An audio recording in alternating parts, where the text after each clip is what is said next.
El primero es aquel que se provoca a través de un choque contra obstáculos. Obstáculos todos que están en la vía, en la carretera. Un vehículo parqueado, un árbol, un poste, un muro, un animal semoviente que va pasando por la carretera y no nos da tiempo de frenar. También tiene relación con el choque con otro vehículo, es decir, ese ya no es un obstáculo, sino es un vehículo que también está circulando igual que nosotros en un vuelco o en un atropello. ¿Qué factores físicos del vehículo tenemos que tomar en cuenta? Bueno, el vehículo es un vehículo que va en movimiento, que tiene una aceleración, pero también tiene una masa, esa velocidad de la aceleración que le imprime el conductor en su tipo de ruedas, en el estado de las ruedas, de los neumáticos que está usando y de la maniobrabilidad de la persona que está conduciendo, de acuerdo a su pericia, de acuerdo a su destreza para poder conducir esta máquina compleja que es un vehículo. Hablando de un vehículo de 4 ruedas en este caso. Ahora vamos a ver los tipos de vehículos, porque dependiendo del tipo de vehículo, sí encontraremos también nosotros las lesiones de trauma en el cuerpo de la víctima. Y tenemos que los primeros, desde los más sencillos hasta los más sofisticados, tenemos el vehículo de tracción animal. Ese es un vehículo como por ejemplo una carreta, que es movida por semovientes. Eso ya no se mira mucho en Guatemala, pero como yo ya estoy viejito, en mi época, cuando yo era niño y joven, se miraba mucha carreta jalada por bueyes. Entonces, a eso se refiere la tracción animal. Una mínima velocidad, pero tiene mucho peso. Generalmente las ruedas no tienen revestimiento de caucho, sino que son de madera o de metal. Y luego tenemos los vehículos con propiamente ruedas neumáticas. Esas sí son ruedas que están infladas, que tienen una resistencia de aire, y que empezamos viendo las más básicas y simples, las que tienen poca masa. Por ejemplo, la bicicleta tiene poco peso, poca velocidad, pero también es poco estable al momento de conducir. Luego tenemos las motocicletas, que ese es un problema en Guatemala terrible. Solo hace falta que nosotros estemos circulando y vamos a ver todo tipo de maniobras, a veces que ponen en riesgo la vida de la persona que está conduciendo la motocicleta y de las personas que están como peatones o los que van conduciendo su automóvil. Yo sé que aquí en la audiencia tengo muchas y muchos que utilizan la motocicleta. Tomen precaución, queridos estudiantes. La mayoría de accidentes de tránsito que en Guatemala están produciéndose a la fecha, y el 92% de los ingresos al hospital de accidentes del IX, el hospital Ceibal, allá, que está por la zona 7, que antes se conocía como 719, ocurre en conductores o en pasajeros de motocicletas. Es increíble la cantidad de accidentes de motocicleta que se dan a diario. Quizás entre 20 y 25 está la casuística a diario, y nosotros que los médicos forenses debemos de ir a evaluar a esas víctimas del accidente, y son realmente lesiones catastróficas, fracturas de fémur, fracturas de tibia, fracturas de peroné, y esos huesos, mientras uno más grande es, mientras más adulto es, tienen menos capacidad de reconstruirse. Una fractura de fémur, una fractura de tibia puede ocasionar el acortamiento de un miembro, de una pierna. Esa persona puede llegar a caminar cojeando todo el resto de su vida. Si encima de todo no le dio tiempo de quitar el pie cuando se accidentó y el pie quedó trabado en la motocicleta, he visto desgarros a nivel del tobillo completos, no es con desprendimiento del pie, únicamente sostenido quizá por la piel y toda la articulación completamente destruida, con luxación o luxación de la cadera. Esas lesiones son catastróficas, pasan 1 año o 2 con muletas, son lesiones terribles. A mí siempre me gustaría darles un tour, algún día quizás podamos planificar un tour más adelante, si nos damos el gusto de volvernos a ver, para que vayan a ver las emergencias. Estoy seguro que muchas de las personas que son intrépidos para manejar motocicleta, cuando miren esas lesiones, van a tener otra forma de ver la situación en las calles. Entonces, también tenemos llantas neumáticas a los automóviles. Eso es un vehículo de gran peso, pero también de mucha velocidad, con mucha aceleración. Y y vehículos de trayecto continuo. ¿A qué nos referimos con estos? Estos son por ejemplo, los trenes, los tranvías, que aquí en Guatemala no hay tren ni tranvía que esté circulando actualmente. Pero tienen la característica estos de trayecto continuo que van sobre unos rieles. Y las llantas no están neumáticas, sino que son de metal. Estos vehículos generan gran velocidad y gran peso. Aprovecho para corregir una mala expresión que tenemos los guatemaltecos, lo podemos oír en las noticias o lo podemos leer en la prensa. Cuando la gente habla de una persona que fue atropellada, dicen es que fue arrollada por un tráiler. Eso no puede ser cierto. Cuando hablamos de arrollamiento, estamos hablando necesariamente de estos vehículos de trayecto continuo, de ruedas sobre rieles, o sea, tren, tranvía. Entonces, solo esos vehículos pueden arrollar a una persona. Entonces, ahora ya lo saben. Cuando ustedes vean a una persona que fue atropellada, pues eso tienen que decir, es un atropellamiento, pero arrollamiento está mal dicho. Esto es todo el fundamento de esta aula virtual, está en la ley de tránsito, el decreto 132-96, en los artículos 15, 18 y 157, donde define este tipo de vehículos y propiamente ya los tipos penales en el Código Penal en el artículo 127 y 150. También tenemos que tomar en cuenta no solo el vehículo, sino también el camino. Y es que aquí en Guatemala los trazos de las carreteras, los trazos de las calles son terribles. Son realmente unos recovecos por todos lados, atajos, y unos tienen que meterse por calles a veces totalmente inaccesibles para poder librar el tránsito. En Guatemala el tránsito es una cosa que causa no solo estrés, sino que causa mucho accidente de tránsito. Yo vivía en Villanueva hasta hace más o menos 3 años, y cuando la carretera esta que bajan de Ciudad San Cristóbal hacia el sur se desmoronó el paredón y quedó por 2 meses sin poder utilizarse, se hacía un tránsito, una cola en el tránsito del Aguilar Batres hasta de 3 horas. Es horrible. Pasamos más encerrados dentro de un vehículo en el tránsito que en nuestras propias casas. Eso va deteriorando la salud de las personas, innegablemente. Eso nos tiene estresados, manejamos a la defensiva, con paranoia, vamos con violencia, cuando una persona se nos atraviesa, cuando un motociclista nos rebasa. Es increíble. El guatemalteco maneja de una forma realmente como de un kamikaze. La gente que viene de otros países y maneja en Guatemala realmente se asusta de la forma en que nosotros manejamos. Es increíble la forma en que hemos desarrollado esa costumbre que tenemos los guatemaltecos de estar todo el tiempo en peligro. La hemos socializado por necesidad psicológica y nos comportamos así. Entonces, el camino puede tener un trazado defectuoso, poca iluminación, obstáculos. Aquí ese es un problema en Guatemala. Guatemala es la ciudad, el país de los túmulos. Hay una carretera allá por Quiché que cada 4 metros más o menos o 6 metros tiene un túmulo. Es imposible cuando uno va camino a Quiché. Ahí más o menos de ahí de los encuentros para adelante. Es una cosa horrible. Y los túmulos son hechos antojadizamente por las personas. Ni siquiera piden permiso a la municipalidad para poder construirlos. Y entonces los construyen como verdaderos obstáculos. A veces uno pasando de lado de esos túmulos, incluso el vehículo se raya todo por abajo porque son realmente de una altura que está prohibida. Entonces, no hay quien controle eso. En Guatemala existen leyes, como dije, que están vigentes, son positivas, pero no se cumplen. La presencia de los derrames como arena, tierra, aceites, gasolinas, que van a producir deslizamientos, la mala señalización, que en Guatemala también padecemos mucho de la mala señalización, y encima la poca señalización que hay, a veces la usan de tiro al blanco. No es raro ver en las carreteras, en las calles de nuestro país, las señales de señalización de tránsito con agujeros de proyectil de arma de fuego. Es así, es la cultura del guatemalteco, la lluvia y la neblina. Pero también tenemos que tomar en cuenta los factores humanos, que es el tercer factor que va a influir. O sea, el vehículo, el camino, los factores humanos. ¿Y en eso qué tiene que ver? Bueno, pues tiene que ver lo que estamos hablando, que los psíquicos, como el estrés, las emociones. Fíjense que a las compañeras y a los compañeros que están ahí ahorita en el aula virtual, quiero que piensen esto.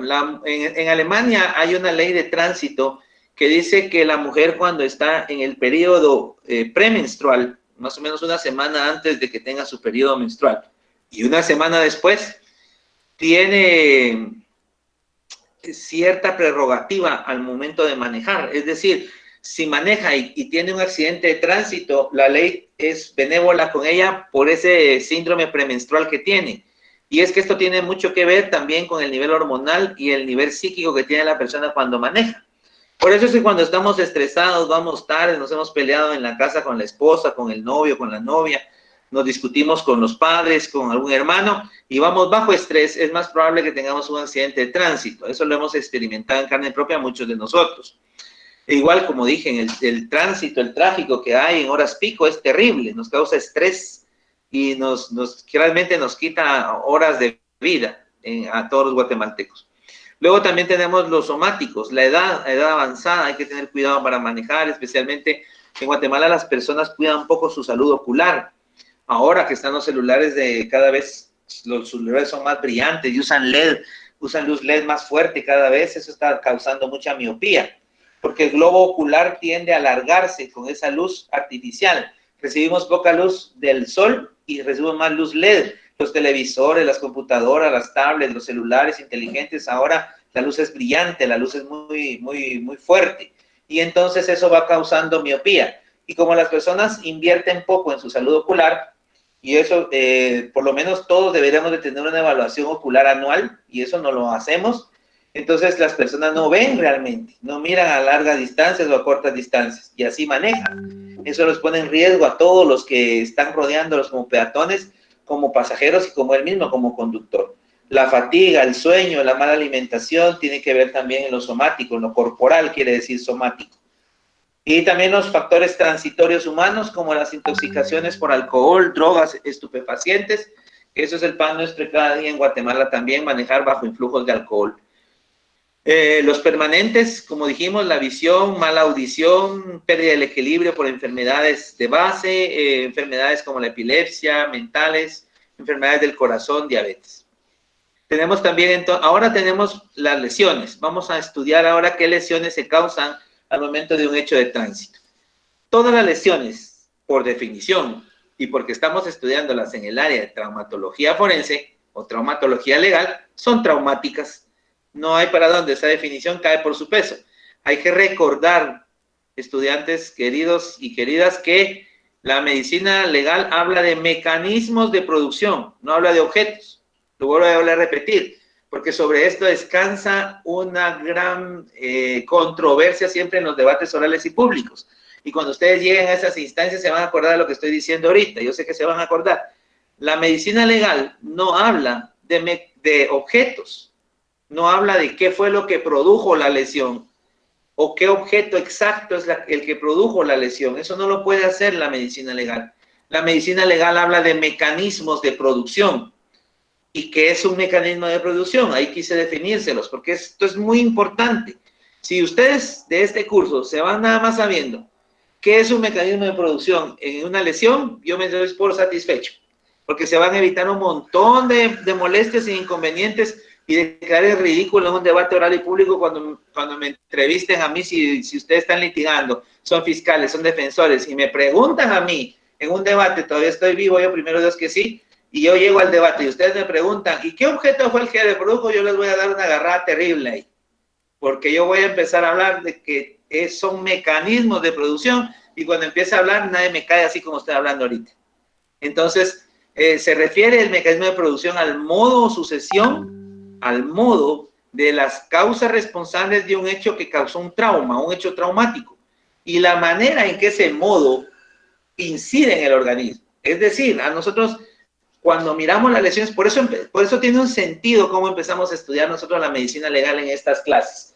Y empezamos a estudiar, si ustedes se acuerdan bien, las lesiones contundentes, y definimos qué era la escoriación, qué era la equimosis, qué era el hematoma, qué era el eritema, porque esa es la generalidad, eso es lo que el médico legal va a ir a hablarles a ustedes al debate, eso es lo que les va a rendir en un informe médico legal. No les va a hablar de mecanismos, de objetos, no les va a hablar de bate de béisbol, de celular, de puñetazo, no les va, ni siquiera estudiantes queridos, les va a hablar de una mordedura humana. El médico no puede decir eso. El médico les va a decir, yo vi 2 escoriaciones en formas de C, una invertida y en otra en forma normal gramatical, una enfrente de la otra, con una equimosis alrededor en un halo que la rodeaba de 4 por 5 centímetros en la cara anterior, tercio medio o tercio distal o tercio proximal del antebrazo derecho.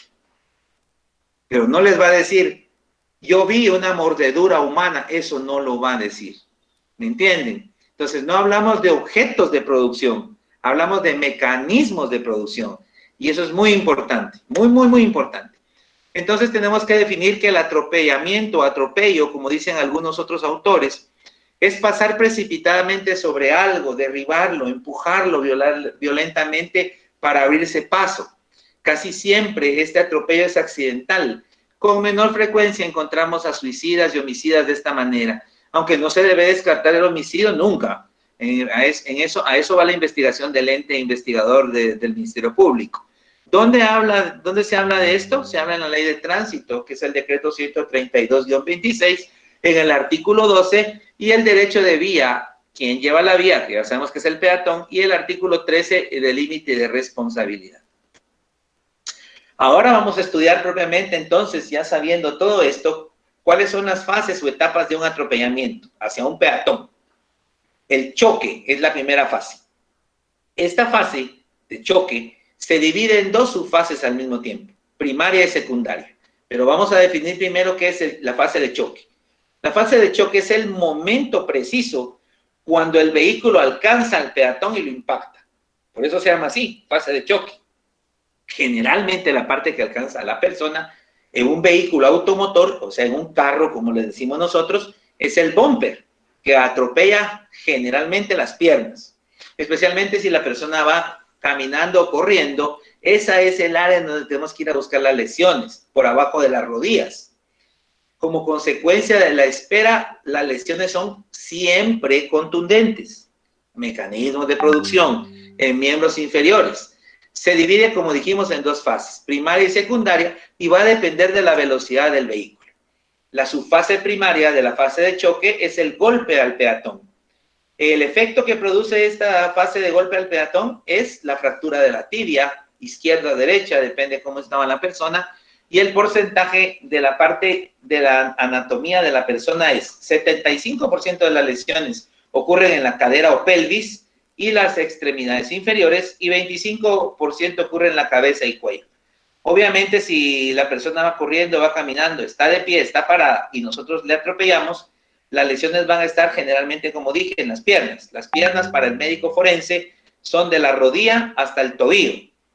Esa es la pierna. Ahí en la pierna, los huesos que la constituyen son la tibia y el peroné, que son dos huesos que están unidos en la parte superior e inferior por articulación. Son dos huesos que forman la pierna. La fase secundaria, la segunda subfase de la fase de choque, es el golpe que el peatón da al vehículo. Es un golpe contra golpe, dice el libro. Se produce a velocidades mayores de 20 kilómetros por hora. Y ahí solo sabemos que el vehículo ya iba a más de 20 kilómetros por hora cuando se da esta fase. Se llama golpe contra golpe porque primero el vehículo impacta al peatón y luego el peatón rebota e impacta al vehículo. Por eso se llama golpe contra golpe. Continuemos. Se lesiona generalmente en esta fase segunda del choque, en la subfase del golpe contra golpe, la pelvis, la espalda y la cabeza. Aquí es más frecuente porque ya el cuerpo de la persona se proyecta sobre el vehículo y golpea con su humanidad, con su cuerpo, el capó, puede golpear el windshield o el vidrio de adelante, parabrisas, o las loderas incluso, saliendo a los lados, donde están las llantas. Al golpear con el pavimento se producen lesiones también en la piel, lesiones cutáneas, contusiones, heridas cortocontundentes, heridas cortantes, heridas punzantes y fracturas. Ahora que ya sabemos todas esas definiciones, pues entendemos de lo que estamos hablando, ¿verdad? Tenemos que ir entonces en esta sucesión de temas, porque ya no vamos a regresar a decir que son heridas cortocontundentes, ni cortantes, ni punzantes. Por medio de estos parámetros se conoce la velocidad del vehículo, como dijimos. Ocurre cuando hay más de 20 kilómetros de velocidad por hora.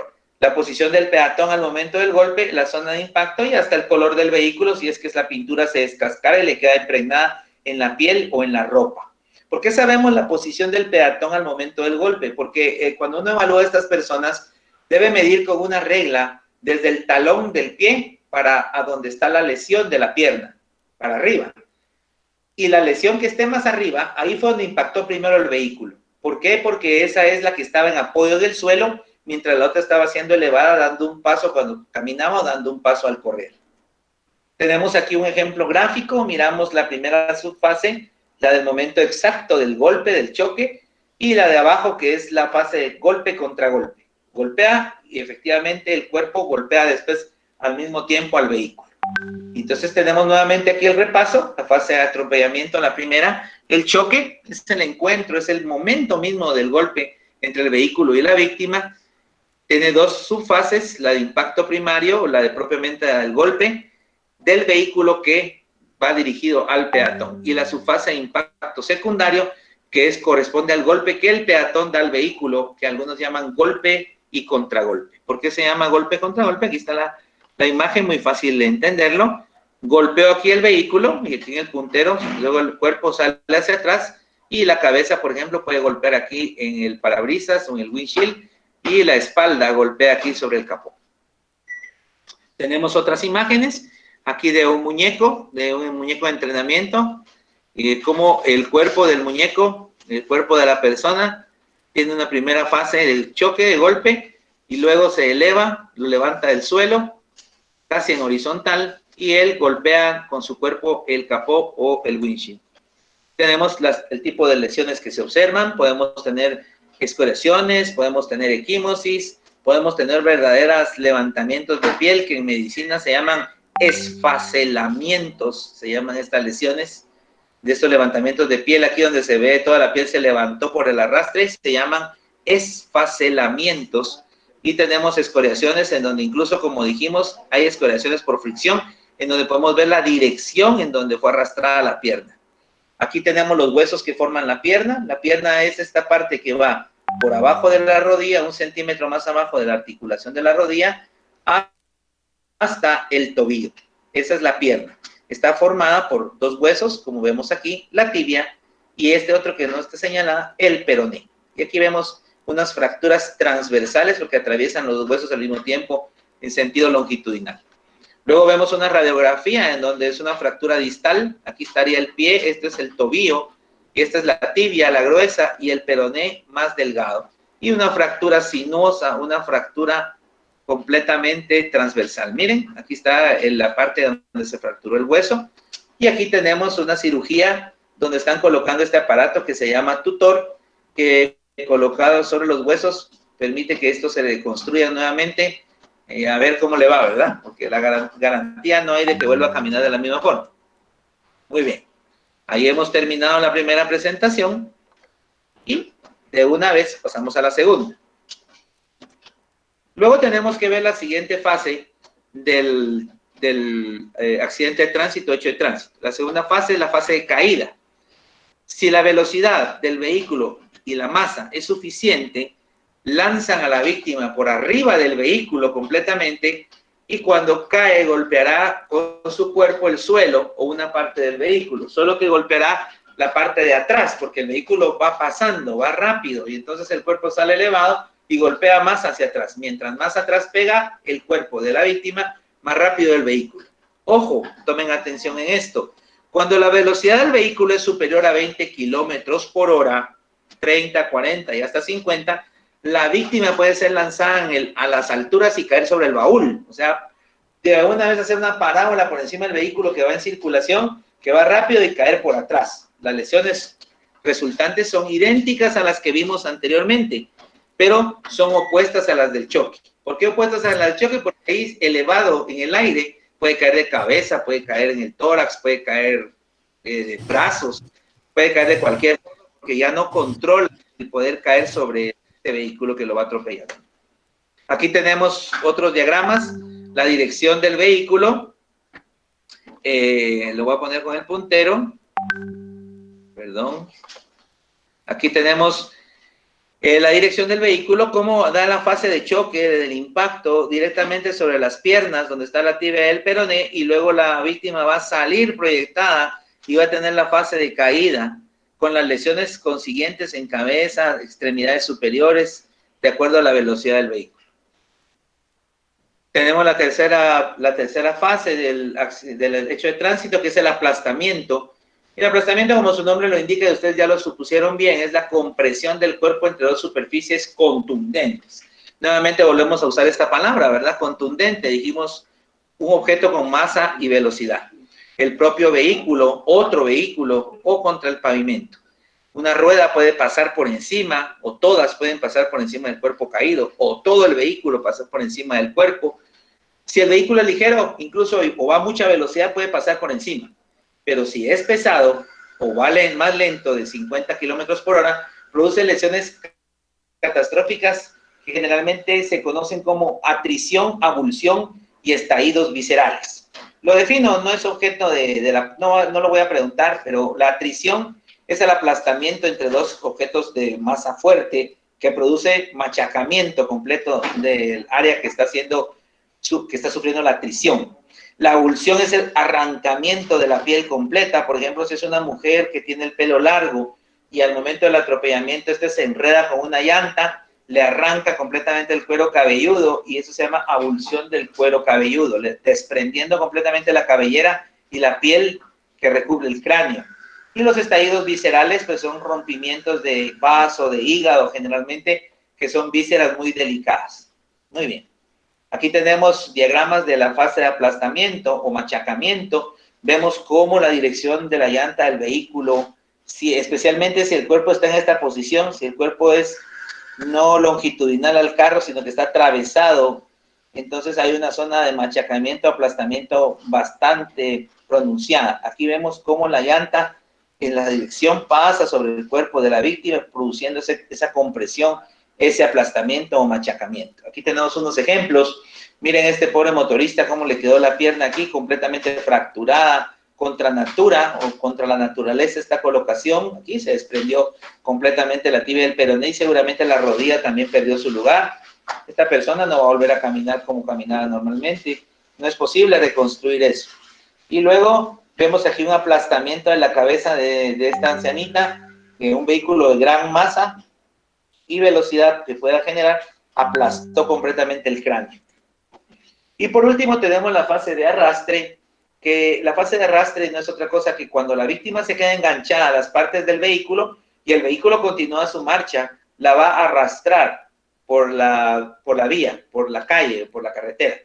Las lesiones que se van a producir son del mismo tipo, contusas, escoriaciones, incrustaciones de materiales del terreno, arena, tierra, vidrios, metales, todo lo que estaba tirado puede incrustársele a la víctima, y es de gran valor para identificar estos hallazgos en lugar del accidente. Hay que tomar en cuenta que el arrastre es al azar, el arrastre es aleatorio. Está condicionada por la parte saliente del vehículo en donde se enganchó la persona. Y como no todos los vehículos son iguales, hay camionetas, hay carros más pequeños, hay camiones, tractores, así dependerá de estos vehículos en qué parte se traba para producir ese enrollamiento y hacer un efecto giratorio del arrastre. Aquí tenemos un ejemplo de un vehículo de transporte pesado posiblemente, tiene llantas atrás dobles y vemos aquí cómo lo arrastró y encima lo aplastó, ¿verdad? Aquí también vemos este arrastre, vemos aquí las escoriaciones de donde el cadáver fue arrastrado y aquí seguramente si pudiéramos levantar este brazo también vamos a observar escoriaciones por fricción. Recuérdense que cuando sientan que ya no aguantan más y van a rendirse, siempre recuérdense por qué empezaron a estudiar esta noble carrera que ustedes estudien y nunca se echen para atrás, sigan adelante. Pero nos falta ver, y con eso ya vamos a terminar, ya vamos a concluir, nos falta ver esas fotografías, hablar de esas fotografías que les mandé de último y que en esta presentación pues no las tengo. Ahorita les voy a enseñar qué fotografías me estoy refiriendo, permítame.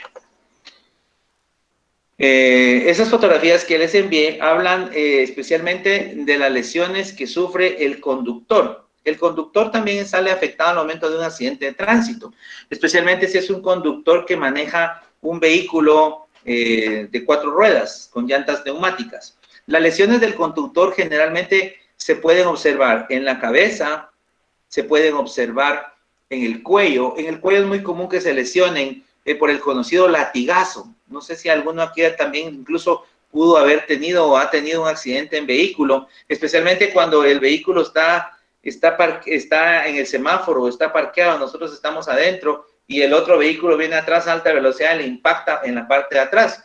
Va a producir un golpe del cuello hacia atrás brusco, imprevisto, y como el cuello no está sujeto por el cinturón, va a tener un latigazo, se llama el efecto del latigazo, como de un látigo. Imaginémonos un látigo que se blande en el aire, así el cuello va a tener un alargamiento, elongamiento hacia atrás pueden haber fracturas de vértebras, pueden haber seguramente espasmos musculares del cuello y de la espalda. Por eso se les ponen aquellos collarines ortopédicos que parecen como tortuguitas para evitar que el cuello se siga moviendo y que se siga afectando. Pueden sufrir lesiones en el tórax por el timón al momento de ser impulsados, especialmente si no tienen el cinturón, pueden lesionarse el tórax con el timón y producir equimos y hematomas o escoriaciones de acuerdo a si el timón tiene un revestimiento. Y también en los miembros inferiores, el conductor cuando frena, cuando le da tiempo de frenar, la desaceleración y el golpe con el obstáculo, si es otro vehículo de la misma forma, hay fracturas incluso hasta de fémur. El fémur es el hueso que forma la pierna de la rodilla hasta la cadera. Es el hueso más largo del ser humano y se puede incluso fracturar y salir por afuera de la piel. También tenemos que generalmente estos accidentes de tránsito cada vez más están unidos al consumo de alcohol, especialmente en Guatemala. Ahí en los juzgados, cuando son capturados las personas que estaban involucrados en un hecho de tránsito y son llevados al juzgado, el juzgador solicita siempre que nosotros tomemos dos muestras, una muestra de sangre y una muestra de orina. En la muestra de sangre, el INASIF va a determinar alcoholemia y en la muestra de orina el INASIF va a investigar drogas de abuso. ¿Qué drogas de abuso son las que el INASIF determina? Pues ahí les voy a dar el chivo, porque si alguna vez se quieren meter una tacha o algo así, sepa que no tiene que manejar, mejor que lo lleven, porque el INASIF puede encontrar en su orina cocaína, marihuana, heroína, LSD, polvo de ángel, también puede encontrar metanfetaminas y anfetaminas, diazepam, lorazepam, todos los derivados del diazepam. O sea que en una orina de 30 centímetros se puede encontrar, es decir, todo tipo de drogas. Entonces hay que tener mucho cuidado, porque esto ya hay una implicación legal todavía peor al que se hubiera podido provocar por un hecho de tránsito. Muy bien. Yo soy feliz con el SDS, Marcos. Sí, algunos los usan como drogas recreativas, ¿verdad? Pero hay que tener cuidado. Entonces, ¿a qué llamamos alcoholemia? Bueno, llamamos alcoholemia cuando hay 0.50 gramos de alcohol, de etanol, circulando en la sangre del cuerpo del ser humano. ¿De qué depende ese grado de alcohol que nosotros encontremos? Depende de la cantidad de alcohol que se consumió al momento de hacer la muestra, depende del tipo de hígado que tenga la persona, porque hay acetiladores lentos y acetiladores rápidos, es decir, gente que degrada el alcohol en su hígado de manera rápida y gente que lo degrada de manera lenta. Y depende de la costumbre que tiene la persona de consumir alcohol. Mientras más se consuma, el cuerpo se va haciendo tolerante al alcohol hasta cierta edad y hasta cierto punto. Y también depende del tipo de alcohol que están tomando. No es igual tomarse una cerveza que tomarse una ginebra. No es igual tomarse un tequila que tomarse un borbón, que tomarse un whisky. No es lo mismo. Depende cómo se toma, depende qué costumbre tiene y cuántas horas ha tomado y qué cantidad ha tomado. Entonces, no se puede hacer una generalización en cuanto a me tomo 4 cervezas, entonces ¿puedo manejar o no puedo manejar? Eso yo no lo sé. Eso podría ser que hay personas que con 2 cervezas y ya están hablando incoherencias. Y pudiera ser que hay personas que toleran tomarse una caja de 24 y no sienten absolutamente nada, hasta se miran más despiertos. Eso depende de todos estos grados de tolerancias y de factores que estamos hablando. Pero también quiero hablar de 2 últimas cosas brevemente y con eso termino. El otro problema que tenemos actualmente en Guatemala, quizás casi igual que el alcohol, es el celular. Ese es un problema y eso ocasiona accidentes de tránsito al por mayor, porque el celular no está ligado a nuestra destreza para manejar. Nosotros podemos manejar hablando con el celular y viendo para todos lados y manejando con una mano. Claro, somos muy diestros, estamos acostumbrados a hacerlo así, pero no es eso lo que condiciona el accidente. Lo que condiciona el accidente de tránsito, hablando por celular, es la atención que va poniendo el conductor a la vía, a la carretera, al camino por donde está circulando. Por eso es que los hands-free, por eso es que hablar por el teléfono, por Bluetooth del radio del carro, no minimiza el accidente de tránsito. Esa es una costumbre que es errónea, porque la atención que se va poniendo al aparato es lo que produce el accidente de tránsito. Quitar la atención al camino y ponérsela al aparato, entonces da igual que el aparato lo tengamos en la mano, lo tengamos abajo, lo tengamos puesto en esos aparatitos que se pegan en el windshield y ahí vamos viendo el Waze Entonces, eso, la tensión es lo que produce el accidente de tránsito. Y también quiero hablar brevemente sobre la bolsa de aire. La bolsa de aire es un mecanismo que sirve para salvar muchas vidas y de hecho así funciona y lo hace. Pero tiene un límite de velocidad. O sea, la bolsa de aire, después de 30 kilómetros por hora, la lesión ya se empieza a dar por la misma bolsa de aire. Si vamos circulando a más, imagínense, a más de 30 kilómetros por hora, y nosotros generalmente manejamos entre 50 y 80, cuando hay aquí personas que manejan a 100, 110, 120, y estoy hablando no en carretera libre, estoy hablando aquí, dentro de la ciudad, en la zona 1, en la zona 10, en la Reforma, por ejemplo, velocidades de 80, de 90 kilómetros por hora. A esas velocidades, la bolsa de aire funciona más como un trauma, como un objeto que causa daño, que salvar la vida. No está pensada la bolsa de aire para eso. Entonces, cuando la bolsa se dispara, estoy seguro que aquí hay personas que han sufrido ese impacto de la bolsa de aire. Es un impacto que los puede dejar incluso atontados, completamente con un estado de conciencia anormal, porque es un impacto súbito y que golpea directamente a la persona. Pueden haber fracturas de costillas, pueden haber lesiones de corazón, puede haber problemas de aorta, de vena cava, que son las venas más grandes del corazón. Pueden haber problemas también de traumas cerrados de cráneo, de cabeza, lesiones en la cara. Puede haber estallamiento de hígado y de vaso por la desaceleración brusca de la bolsa de aire. Entonces, eso era lo que yo tenía preparado para hoy. Antes de dejarles unos minutos para que ustedes presenten sus comentarios, sus dudas, voy a dar dos informaciones que las di ayer, pero las han vuelto a requerir y entonces lo voy a preguntar. A más de 30 kilómetros por hora la bolsa de aire se convierte en un obstáculo y puede causar lesiones. Eso es lo que se sabe.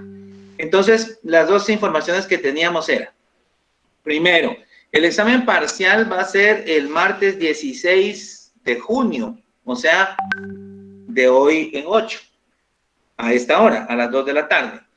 Ese examen parcial va a estar programado en la plataforma Moodle, que todavía se va a llamar examen parcial medicina legal. Así se va a llamar. Así lo van a poder, cuando accedan, así va a estar y lo van a poder resolver.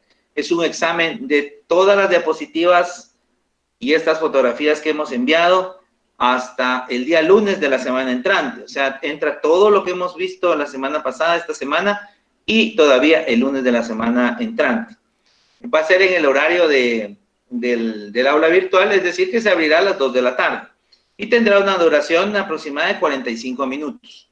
Son preguntas falso-verdadero y selección múltiple. Y va a ser sencillo. De esas diapositivas que yo les he enviado, de eso vamos a preguntar. No voy a preguntar nada que yo haya explicado y no está en las diapositivas, no voy a hacer eso.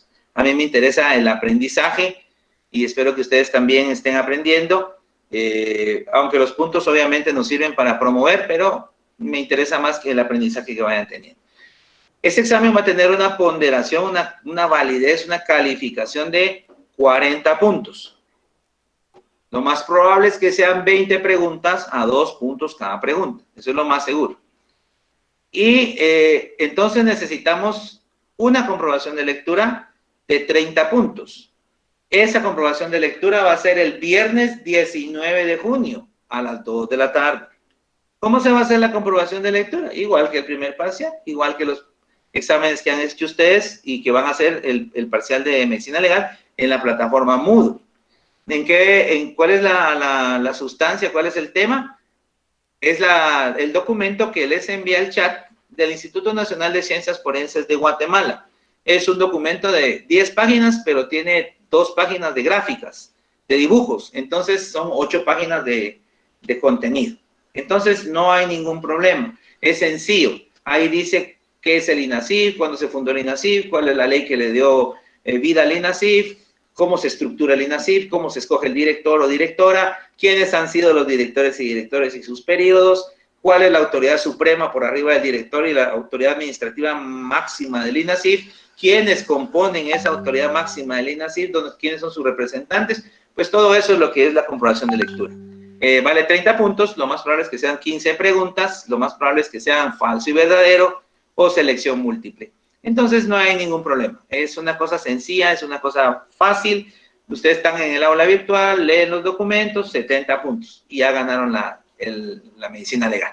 Entonces, esas son las dos informaciones que yo quería dar. Las voy a volver a socializar dentro de unos días por si hay alguno que hoy no pudo asistir o si se les olvida, para que ustedes estén pendientes de eso. ¿Existe alguna pregunta sobre el tema o sobre lo que hemos conversado? Este es el momento, tenemos 5 minutos. Licenciado, buenas tardes. Le había escrito una pregunta, pero igual se la digo por acá. En una oportunidad vi un atropellamiento. Sí. Iban 3 personas en una moto y las 3 salieron lanzadas en el mismo instante, pero las 3 cayeron en diferente momento. O sea, no es un gran espacio, son segundos, pero ¿a qué se debe que no caen al mismo tiempo si son impactadas con la misma velocidad? Qué bonita su pregunta. ¿Cómo se llama? Aleida. Muy bien, gracias Aleida por su pregunta. Y muy bonita su pregunta. ¿Por qué no caen todos al mismo tiempo si todos fueron chocados al mismo momento y por el mismo vehículo? Por el peso de las personas. El peso, recuérdense que sobre las personas, sobre nosotros mismos, hay una gravedad que nos está permitiendo estar en este momento, en esta posición en que estamos. Entonces, esa fuerza de gravedad, esa fuerza de tracción hacia la Tierra, hace que las personas no caigan igual porque pesan más. Contrario a la ley de Newton. Yo sé que aquí hay gente muy inteligente que le gusta mucho la física y que me va a decir, pero es que tiramos un piano y tiramos una manzana, caen a la misma velocidad. Sí, pero aquí no estamos en caída libre. Estamos hablando de un impulso que existe contra un obstáculo y eso modifica la ley de la caída. Entonces, sí tiene que ver la masa en este tipo de situaciones de los cuerpos de las personas. Por eso es que hay diferente. Y también porque obviamente el piloto, el que va conduciendo la moto, va sostenido al timón. Él tiene alguna manera de fijarse y de no salir impulsado a la misma velocidad que de repente el que va en medio o el que va atrás, que no va agarrado a nada y ni siquiera vio cuando lo golpearon. Cuando sintió, él estaba volando por el aire y cayó. Entonces, a eso se esta resistencia que el cuerpo de la persona pudo tener al sujetarse o no de alguna parte de la motocicleta, si es que pudo, ¿verdad? Vamos a ver, dice aquí, ¿cuánto tiempo las drogas? Depende, ¿qué drogas? Con las drogas pasa igual que pasa con el alcohol. No todas las drogas se metabolizan igual, ni todas las drogas afectan igual a todas las personas, y no las afectan igual porque todas las sustancias que nosotros consumimos, sean lícitas o ilícitas, el que depura esas sustancias es el hígado. Entonces depende, si usted está acostumbrado a fumarse un porro días, mayor de alguien que se lo fumó porque un amigo le dijo probalo, vas a ver que se siente bien rico, y se lo echó un viernes después de bailar en una discoteca, es diferente. Entonces eso va a depender mucho de la persona, de la droga, de cuánto tiempo antes se la había consumido. Entonces son factores que hay que ver sui generis en la persona, y que aunque se hace una determinación ahí en la cita, esta solo sirve para dar un fundamento al juez de ligarlo a un proceso o no ligarlo. Ese es el asunto real para lo que se utiliza. ¿Alguna otra pregunta? Doctor, disculpe, una consulta. Por ejemplo, ¿cómo se determina donde no hay cámaras? Si la persona que tuvo un accidente, que se fue a estrellar contra, por ejemplo, un poste, si se fue a estrellar porque iba borracho o si alguien lo sacó de la carretera. Bueno, lo primero que le hacemos a todas las personas que sufren un accidente de tránsito y que, por ejemplo, sobrevivieron, están en el hospital, nos las llevan los custodios de los agentes de la Policía Nacional Civil, es tomar drogas y alcohol. Ahí se toman 3 pruebas, pero ahorita no se está haciendo la primera por el coronavirus. Es que la primera que se toma es el alcoholímetro. Lo hacemos soplar en un aparatito que está calibrado en el INASIF, que tiene estándares de calibración y nos da en porcentajes el grado de alcohol en el cuerpo. Primero soplan el alcoholímetro y luego entonces, de acuerdo a lo positivo o negativo, tomamos la muestra de sangre y la muestra de orina. Esa es la forma científica y lo que va a servir en un debate oral y público para decir que esa persona iba en estado de ebriedad o no. Entonces, eso, y los porcentajes, tenemos tablas en donde están, porque el consumo de alcohol en el cuerpo da diferentes fases de euforia, fases de ebriedad real, ebriedad leve, intoxicación. Entonces, esa tabla nosotros al laboratorio y el laboratorio lo interpreta, porque el laboratorio hace un dictamen pericial, los peritos en bioquímica y toxicología, y eso es lo que le mandan al juez para conocer si fue un accidente porque él iba bajo estado de alguna droga o de alcohol, o fue un accidente que lamentablemente sucedió. Ok. Dice aquí Muchísimas gracias, doctor. Para servirle. Dice aquí otra pregunta. En un accidente de tránsito, los zapatos de la persona salen impulsados. Depende si los tenía amarrados o desamarrados. No hay un patrón con respecto a las prendas de vestir. No existe un patrón. Ni nos serviría de nada. Realmente nosotros encontrar zapatos tirados más que para demostrar que son de la persona y demostrar si tienen quizá algún tipo de sangre, si están manchados de sangre, poder hacerles un ADN a los zapatos, si es que no tenemos otra prenda. Quizás sería la única manera en que nos sirven este tipo de hallazgos de objetos. ¿Hay alguna otra pregunta? ¿O todo está muy claro? ¿O ya se fueron del aula virtual?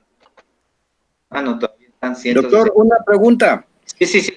En el caso de los exámenes de la prueba con el alcoholímetro, ¿qué tan veraz puede ser? O sea, ¿qué grado de exactitud sea, doctor? ¿Los del INASIF, pregunta usted? ¿O en general? En general, o sea, los exámenes que hacen, digamos, para verificar qué cantidad de alcohol bebió la persona en el momento de un accidente. El alcoholímetro tiene un porcentaje de arriba de entre el 75 y el 80%, solo el alcoholímetro. La alcoholemia, que es tomar una muestra de sangre de un antebrazo izquierdo o derecho y mandarlo a la toxicología, tiene una veracidad de 99%. Las drogas en la orina, en el INASIF, en estándares controlados de INASIF, tiene un porcentaje de certeza de 98%. Y arriba de 95, a nosotros nos sirve, lo catalogamos como certero. Entonces, tenemos un alto rango de posibilidad de detectar ese tipo de sustancias tóxicas que pueda la persona ingerir. Vi que había otra pregunta en el chat. Vamos a ver. Gracias, doctor. Para servirle. En la sangre es el alcohol y la orina en las drogas. Sí, correcto. Así es, Mabelín. En la sangre es el alcohol y la orina en las drogas. También en las drogas se pueden detectar en la sangre. Pero el examen estándar en INASIF, la regla de oro en INASIF es que el alcohol sea en sangre y las drogas sean en orina. Pero si, por ejemplo, tenemos una persona que no pudo dar la muestra de orina, una persona que va a ser llevada a sala de operaciones en el hospital y no podemos tomar a través de una sonda en uretra una muestra de orina, pues le tomamos las drogas en sangre también, que también nos da arriba del 90% de seguridad. Dice Andrea, ¿puede haber desprendimiento de alguna parte del cuerpo por la velocidad que choca el carro? Sí, pueden haber amputaciones. Esas amputaciones o desprendimientos de miembros del cuerpo se llaman amputaciones traumáticas, así se llaman, porque son por arrancamiento completo de la parte, podemos decir, de una pierna, hay un arrancamiento completo. Son muy frecuentes en motoristas, Andrea, son muy frecuentes, especialmente arrancamientos por debajo de la rodilla, que es donde está la pierna puesta en la motocicleta y va sentado al motorista y el impacto del vehículo da sobre esa pierna, puede haber amputación completa y llegar ya sin piernas al hospital. Claro que sí. Dice Esteban, ¿cómo se puede detectar si el atropellamiento o colisión es intencional o accidental? Eso lo va a hacer toda la investigación del Ministerio Público en general. Ya ahí entran los testigos, entra la referencia que tiene alguna persona, si la persona la llamó antes, pero en el suicidio sí hay un hallazgo característico cuando se suicida alguien manejando. Y es que queda impresa en la suela del zapato que va acelerando, exactamente queda calcada la figura del acelerador. Y eso es porque la persona, en lugar de quitarlo al momento de pie del acelerador, al momento de ir a impactar, lo mete al fondo, lo acelera más. Entonces, cuando golpea contra el obstáculo, contra otro vehículo, se dibuja completamente el acelerador en el zapato de la persona o en el pie, porque de una vez la pierna se puede hundir hacia atrás. Entonces vamos a encontrar ese hallazgo. Muy bonita pregunta y a mí se me había olvidado decirlo. Muchas gracias. A la hora de un hecho de tránsito, cuando hay un fallecido, ¿va algún representante del INASIF o del Ministerio Público? Gracias, Álvaro. Esta es una pregunta muy bonita e interesante, ¿sí? Ya voy a terminar. Voy a abusar de su tiempo, pero es muy importante. Una de las debilidades de la medicina legal en Guatemala, del INASIF, es que nosotros no vamos a la escena del crimen. Ustedes en cualquier libro de medicina legal, en cualquier película de medicina legal, serie, ya sea fantástica o documental, va a ver que siempre hay un médico forense acompañando a los investigadores, en este caso sería del Ministerio Público o los policías. Siempre.